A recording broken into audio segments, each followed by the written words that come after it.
Continuamos con cirugía ortognática y desde el punto de vista didáctico lo hemos dividido en maxilar inferior y maxilar superior. La cirugía ortognática se ocupa del tratamiento de las anomalías de desarrollo de los maxilares.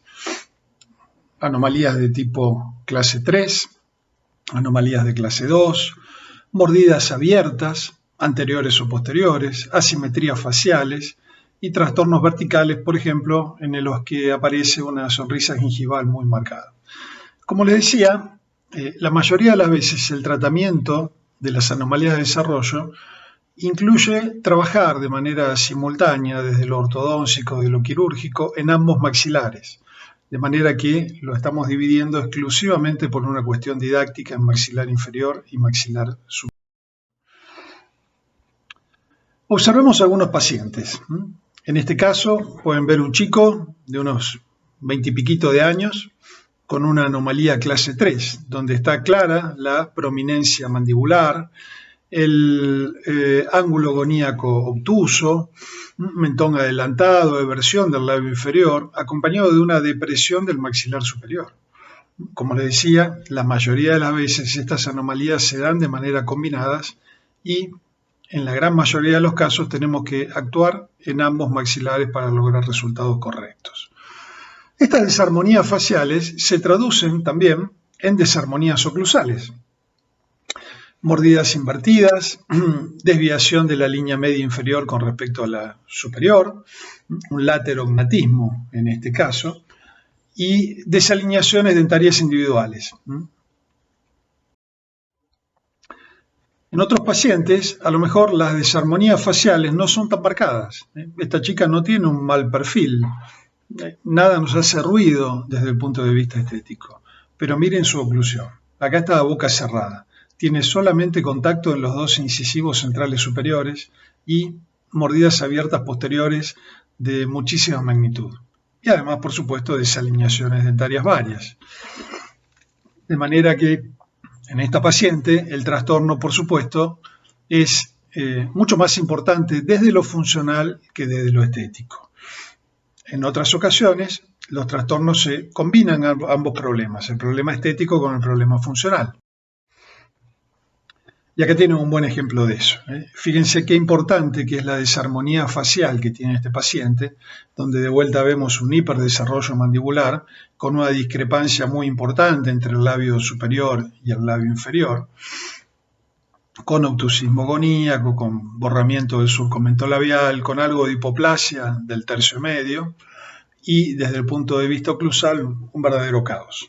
Miren los incisivos laterales por detrás de los incisivos centrales, malposiciones dentarias, mordida invertida, los incisivos inferiores están retroclinados, están volcados hacia atrás en una posición compensatoria, entre comillas, que por supuesto debe ser corregida mediante la ortodoncia, como ya les contó la doctora Pamela Griso, para posibilitar una cirugía que nos permita corregir el problema estético del paciente, pero también el problema funcional.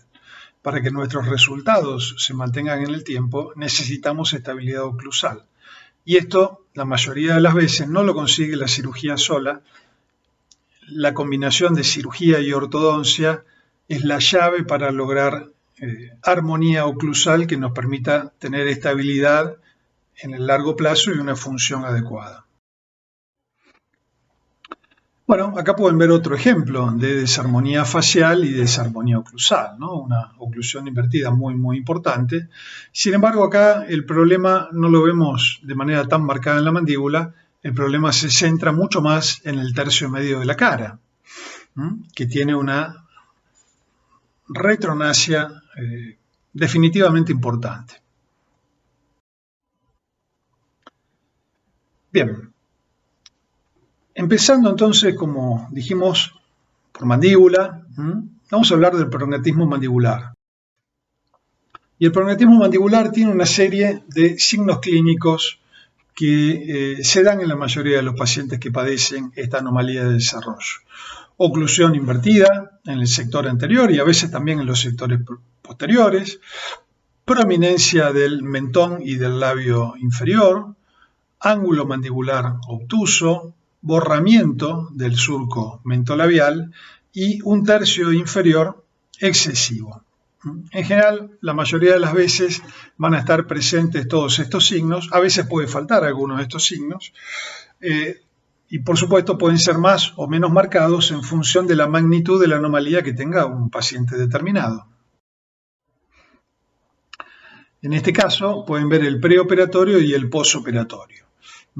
Fíjense cómo se corrige la posición mandibular, cómo empieza a haber armonía entre el labio superior e inferior, armonía entre el tercio medio facial y el tercio inferior, y por supuesto se corrige la oclusión. Esta oclusión invertida, estas desarmonías severas que tenemos, las transformamos en una oclusión correcta.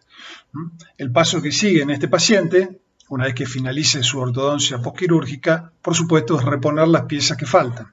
Si queremos un sistema estomatognático estable, no pueden haber ausencias de piezas dentarias. Bueno, volvemos a uno de los pacientes que acabamos de ver. Como decíamos, un paciente en el que tenemos realmente una severidad importante en el desarrollo de su mandíbula, en el hipodesarrollo de su maxilar superior, que genera una desarmonía facial realmente importante. Y acá pueden ver con un poquito más de detalle la oclusión, ¿no? Miren lo que son los arcos dentarios superiores. Miren, una doble fila de dientes. Los laterales los tengo a la altura de los premolares, prácticamente. Y por supuesto en el maxilar inferior también hay muchísimas desarmonías oclusales. Para atrás. Fíjense que, sin embargo, no es un paciente que presente grandes asimetrías, pero estas pequeñas asimetrías que vemos de un lado y de otro nos permite evaluarla mucho más detalle al jugar con este tipo de imágenes en espejo entre la hemicara derecha y la hemicara izquierda. Veamos otra paciente. Miren este perfil. Desde el punto de vista del perfil no tenemos grandes desarmonías. El perfil es bueno. La relación del tercio medio, del tercio inferior, el ángulo mandibular es correcto, el surco mentolabial, los labios tienen una relación correcta entre el superior e inferior. No hay demasiado ruido estético, pero en cambio, cuando vemos a esta paciente de frente, la cosa cambia. Vemos una clara asimetría mandibular. El mentón está desviado de forma notoria hacia la derecha. Y fíjense que esto genera muchísimo ruido desde el punto de vista de la estética. Hacemos el mismo juego, dividimos a la cara en dos y luego ponemos en espejo las dos hemicaras derechas y las dos hemicaras izquierdas. Fíjense la diferencia que tenemos. Cuanta más marcada es la asimetría, más diferencia voy a tener en las imágenes al jugar con estas dos hemicaras puestas en forma de espejo. Bien, para tratar las anomalías de desarrollo del maxilar inferior, por lo general usamos dos osteotomías. Hay muchas más, pero la osteotomía sagital de rama y la osteotomía vertical oblicua intraoral de rama ascendente son sin duda las dos osteotomías más utilizadas. El 99% de los pacientes van a recibir alguna de estas dos osteotomías para las correcciones anteroposteriores de la mandíbula y también para las rotaciones o las laterodesviaciones que la misma presente. La osteotomía sagital de rama fue descrita por Obeguesen en el año 55, fue diseñada por Obeguesen en el año 55, con una osteotomía en la cara interna, una osteotomía en la cara externa y luego una osteotomía que comienza en el borde anterior de la rama y va hasta el borde parotidio, separando sagitalmente las dos ramas. En el año 57 modifica Obeguesen su osteotomía y el trazo vestibular inferior lo lleva a la zona del ángulo, de manera de tener más superficie de afrontamiento entre el cabo proximal y el cabo distal. Algunos años más tarde, Dalpón vuelve a modificar esta osteotomía, llevando la osteotomía vestibular a zona de segundo molar, e incluso a veces la llevamos un poco más adelante, para ampliar más todavía la superficie de afrontamiento. Y esta es una de las grandes ventajas que tiene esta técnica. Nos permite una gran superficie de afrontamiento óseo, y esto permite que, por un lado, esa fractura quirúrgica que nosotros vamos a hacer para corregir una anomalía, consolide de manera muy favorable, y dadas las características de esta osteotomía, esta va a ser útil tanto para avanzar la mandíbula como para retruir la mandíbula. Dicho de otra manera, vamos a poder tratar un prognatismo o un retrognatismo, una anomalía clase 3 o una anomalía clase 2.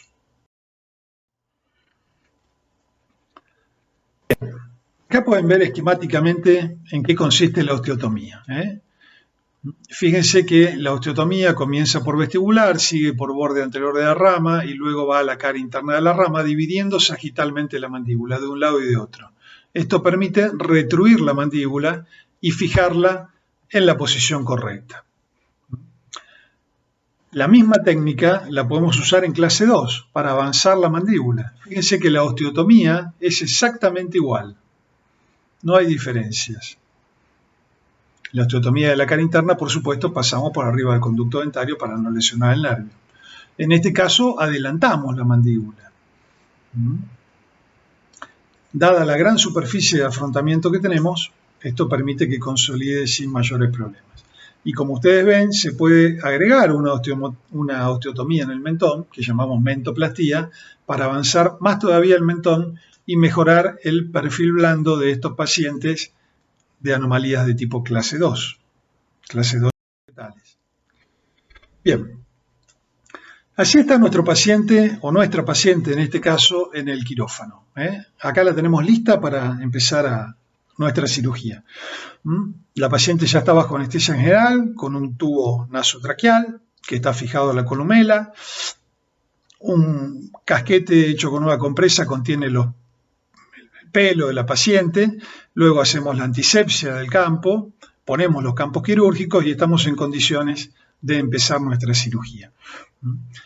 Es imprescindible que el paciente esté con intubación nasotraqueal. No podríamos operarlo con intubación bucotraqueal, porque durante la cirugía vamos a tener que poner al paciente en oclusión para chequear que las posiciones que estamos eligiendo en los nuevos maxilares son las correctas. Si el tubo sale por la boca, esto sería virtualmente imposible. De manera que la intubación tiene que ser siempre nasotraqueal. Tengo una asimetría mandibular, tengo que revisar qué pasa en los cóndilos. Miren el cóndilo del lado derecho y miren el cóndilo del lado izquierdo. Ven claramente hay una elongación en el cuello condilio de este lado, que en definitiva es el responsable de este laterognatismo, de que mi línea media esqueletal se haya desviado hacia la derecha. Este cóndilo creció más que el cóndilo del otro lado. Crece el cóndilo izquierdo de más, el mentón se me desvía hacia la derecha. Cuando yo voy a tratar estas patologías, tengo que asegurarme que ese cóndilo ya dejó de crecer, que no sigue habiendo crecimiento asimétrico a nivel de estos cóndilos. Y el estudio por excelencia para esto es el SPECT. En el SPECT se le administra al paciente tecnesio 99, un radioisótopo, un radiofármaco, que va a ser captado por el hueso y que va a haber más captación en las zonas de mayor metabolismo óseo. Entonces, bueno, ustedes acá pueden ver el informe, donde dice que se adquieren imágenes planares, tomográficas, SPECT, del macizo craneofacial con especial atención en las ATMs. En el examen realizado no se evidencian imágenes hipercaptantes que comprometan ambas articulaciones ni asimetrías significativas. ¿Qué significa esto? Que en algún momento el cóndilo izquierdo creció de manera más activa que el cóndilo derecho, pero que esto ya pasó.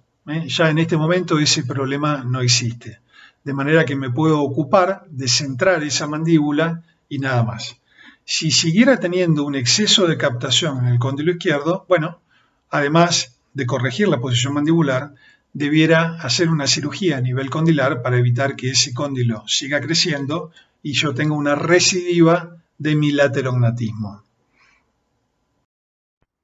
Bien, para realizar la osteotomía de Aubegues-Serdalpón, la osteotomía sagital de rama, Vamos a hacer una incisión en el borde anterior de la rama y vamos a usar un instrumento, este que ustedes ven acá, que está graficado en este cráneo, que es el separador de borde anterior de la rama, que termina en forma de cola de gaviota, en forma de B corta, y que nos permite calzarlo en el borde anterior de la rama y empujar los tejidos blandos hacia arriba y mantenerlos en esa posición para trabajar con comodidad en esta zona.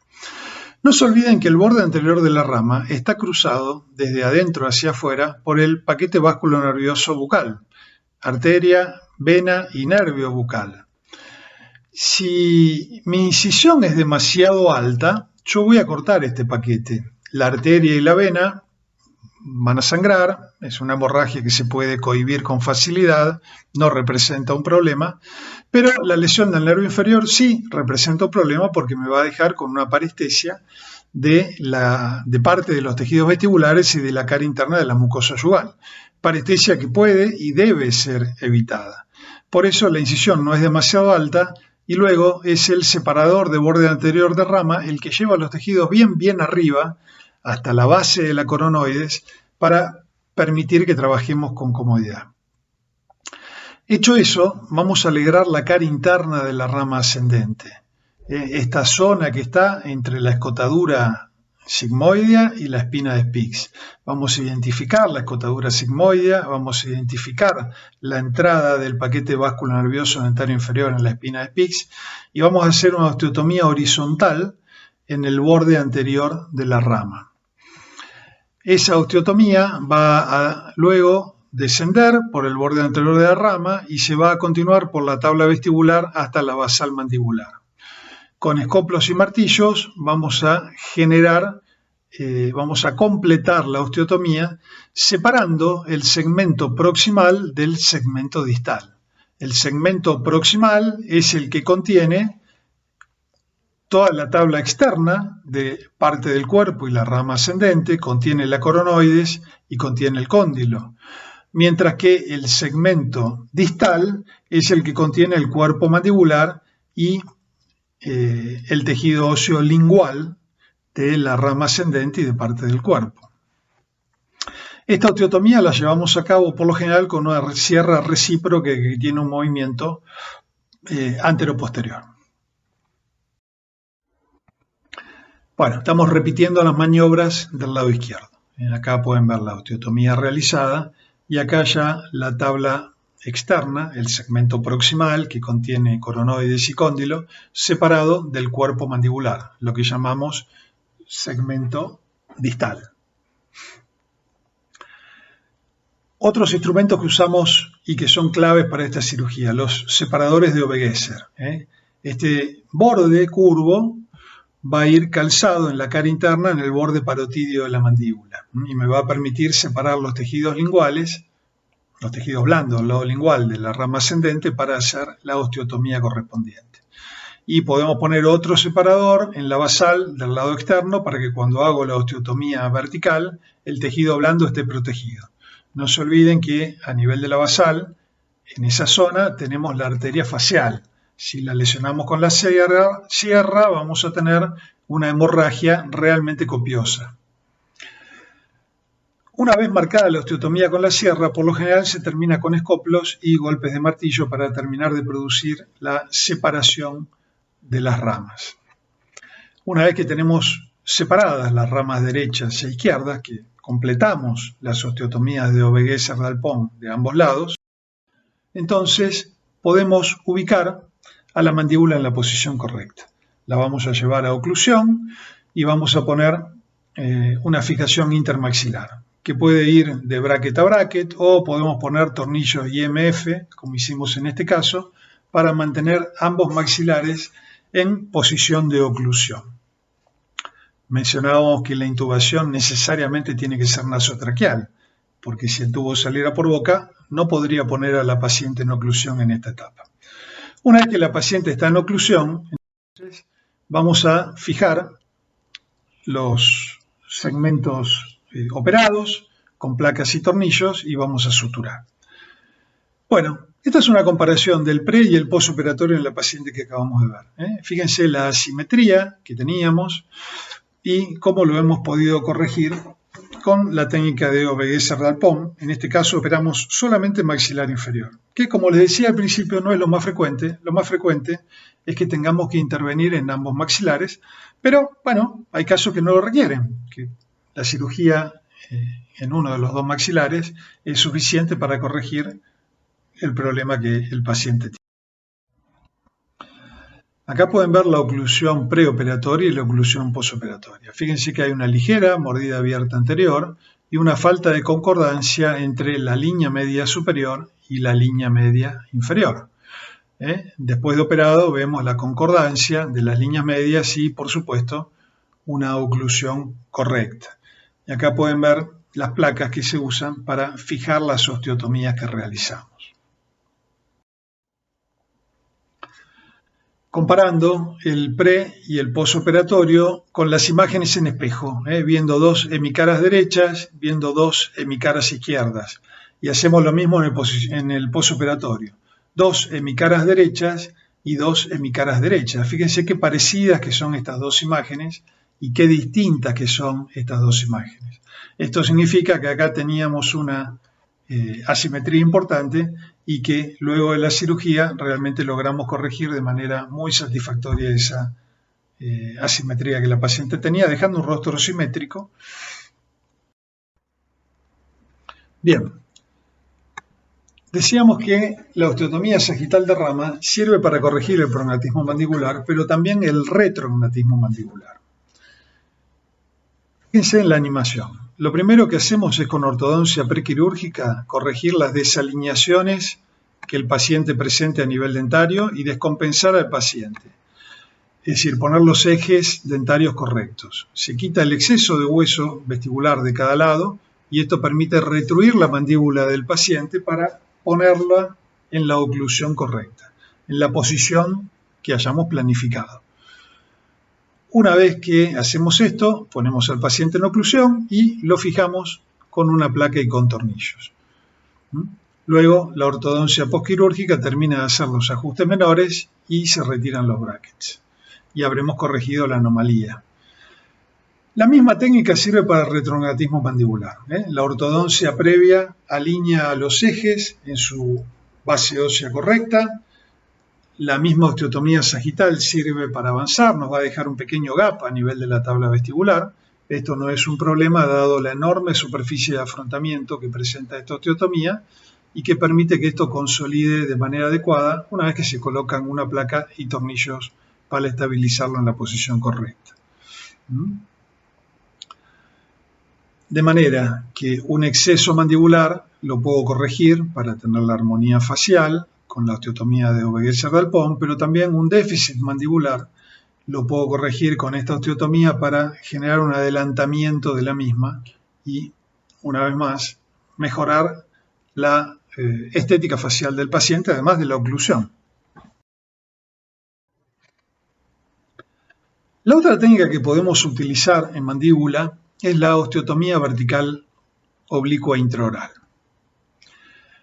Es una técnica muy simple, muy rápida, que como gran ventaja presenta menos parestesias posoperatorias del dentario inferior y del mentoniano que la osteotomía sagital a la manera de Aubegues-Serdal-Pont. Solamente permite retruir la mandíbula, no permite avanzar, de manera que esta osteotomía es útil para prognatismos, pero no es útil para retrognatismos mandibulares, porque no admite avance. Tampoco admite fijación rígida, de manera que estos pacientes van a requerir bloqueo intermaxilar durante aproximadamente 14 días. La técnica básicamente consiste en hacer una osteotomía que va desde la escotadura sigmoide al ángulo mandibular por detrás del conducto dentario inferior. Estamos siempre relativamente lejos del nervio dentario inferior, por este motivo nunca hay parestesias utilizando esta técnica. Los segmentos proximales se vestibulizan, esto permite que la mandíbula retruya y hay un pequeño solapamiento del segmento proximal con respecto al cabo distal. Veamos algún ejemplo. Vemos un paciente, fíjense la discrepancia entre el labio superior e inferior, algo de obtusismo goníaco de un lado y de otro, una mandíbula con un exceso. Lo podemos ver en la radiografía panorámica. La oclusión, acá podemos ver la mordida invertida de este paciente. Y fíjense que además hay desgastes en los bordes incisales, ¿no? Para función. Acá, nada funciona bien cuando la oclusión no es correcta. Bueno, modelos preoperatorios. Un paciente que, como ustedes ven, ya está con ortodoncia, ya la ortodoncia alineó, descompensó, y ahora lo que hacemos es tomar los modelos superior e inferior del paciente y articularlos en ventaja. ¿Qué significa en ventaja? Bueno, con los modelos en la mano, ver si puedo llevar a esos maxilares a una oclusión correcta cambiando las posiciones de los mismos. Esto me va a permitir, o le va a permitir al ortodoncista, saber cuándo ya, desde el punto de vista ortodóncico, el paciente está listo para entrar en el quirófano. Podemos confeccionar splints quirúrgicos, más adelante vamos a explicar un poquito en qué consisten estos splints y para qué sirven. Y básicamente, la técnica de la osteotomía vertical intraoral del rama, como decíamos, consiste en hacer una osteotomía que va de la escotadura sigmoidea al ángulo mandibular. Necesitamos instrumental específico. El separador de borde anterior de rama, igual que en la sagital, lo utilizamos. Utilizamos un separador de Bauer también, que va calzado en la escotadura sigmoidea, lo llamamos Bauer superior, y otro de Bauer que va calzado en la basal, que lo llamamos Bauer inferior.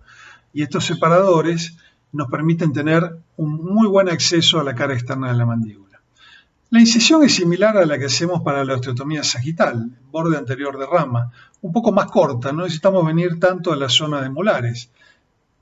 Por el tipo de osteotomía que vamos a hacer, nuestro acceso tiene que estar centrado en brindarnos posibilidad de instrumentar la cara externa de la rama ascendente de la mandíbula.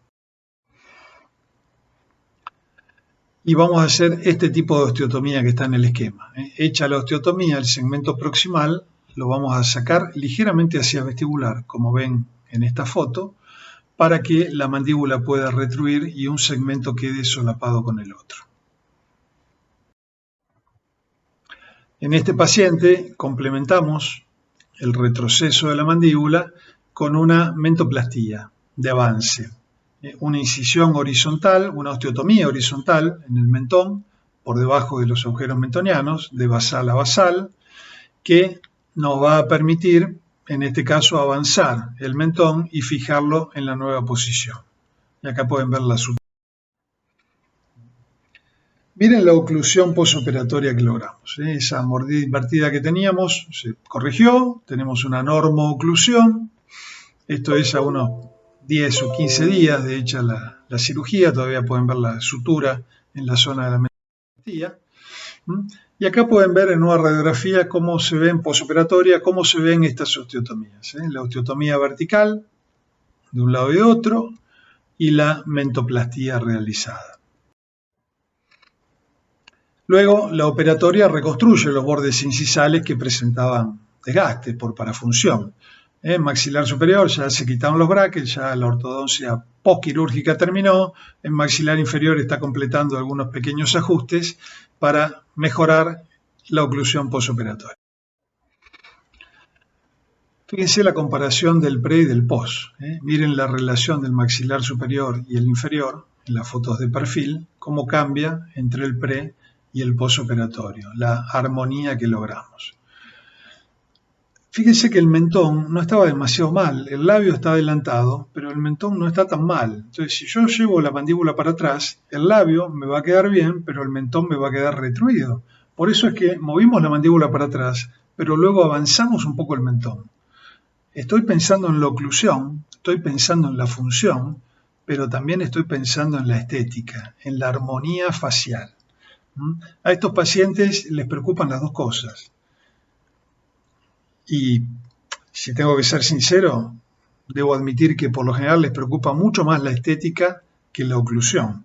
La oclusión nos preocupa a nosotros porque sabemos que los problemas oclusales se pagan con el tiempo. Un paciente que no tiene una oclusión correcta tiene, como hemos visto, problemas de parafunción más marcados, desgastes marcados, problemas articulares, falta de estabilidad en la nueva posición de los maxilares. Entonces no nos podemos permitir el lujo de hacer una corrección pensando solamente en la estética facial. La estética facial y la oclusión siempre van de la mano y tenemos que lograr buenos resultados en ambos campos. Bueno, una vista de 3/4 de perfil. Y de vuelta, comparando la oclusión preoperatoria con la oclusión posoperatoria.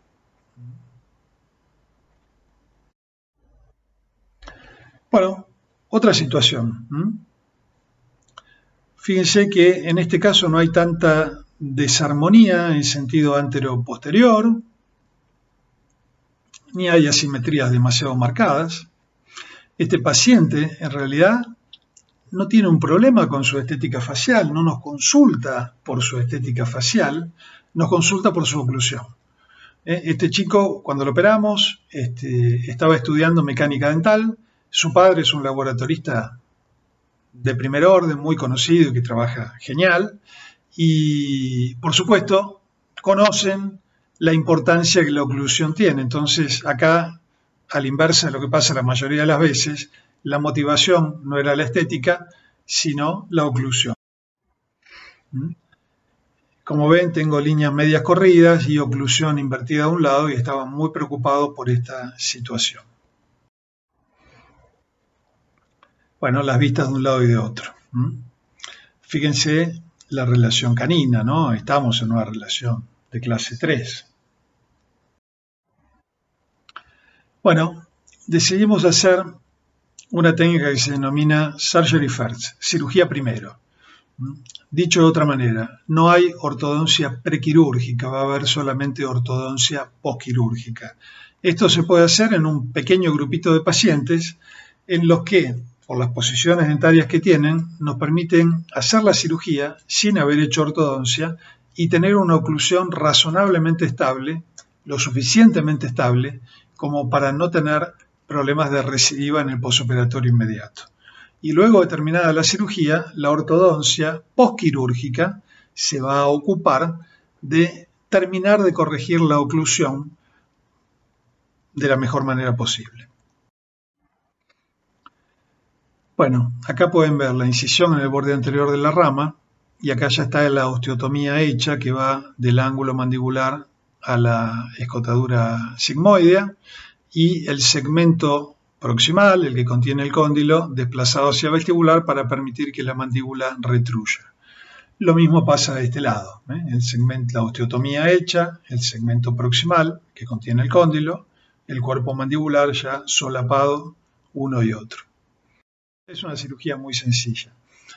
El paciente sale de esta cirugía con bloqueo intermaxilar con gomas, usando IMF o eventualmente usando los mismos brackets del paciente, o las dos cosas, como hicimos en este caso. Ponemos al paciente en oclusión.